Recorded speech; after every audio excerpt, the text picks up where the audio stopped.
আমাকে আরেকজন জিজ্ঞাসা করেছে যে কেরিয়ারে মুভ করার জন্য কোনটা বেটার, একটা এমবিএ ডিগ্রি না স্টার্ট আপ এক্সপিরিয়েন্স। আমি বলবো by all fair means startup experience. আমার দেখাশোনা যেসব ছেলেমেয়েরা ল্যাডারে সবচেয়ে ফার্স্ট উঠেছে তারা কিন্তু ডিগ্রির ওপর বেস করে ওঠেনি।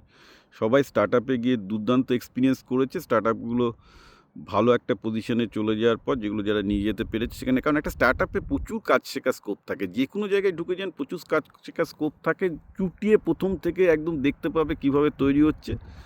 কিন্তু আমি নিজের এক্সপিরিয়েন্সে দেখেছি যে কটা ছেলে ব্যাঙ্গালোর পুনেতে ভালো করেছে, আপনি তাদের স্টাডি করে দেখবেন যে ম্যাক্সিমাম যারা ফার্স্ট রাইজ করেছে, কারণ তারা স্টার্ট আপে কোনো না কোনো স্টার্ট আপে ছিল, সেখান থেকে গাঁতিয়ে শিখেছে 2-3-4 বছর, তবে বেরিয়ে এসে গিয়ে প্রোডাক্ট কোম্পানিতে ঢুকে তত্ত্ব করে উঠে গেছে। সো স্টার্ট আপের এক্সপিরিয়েন্স ক্ষেত্রে এমবিএ তুলনায় হয় না। যে কোনো ভালো স্টার্ট আপে আপনার যা শেখার স্কোপ থাকবে বা ছেলের একটা যা স্কোপ থাকবে that will be way better. এটার সাথে কোনো কম্পিটিশনই চলে না।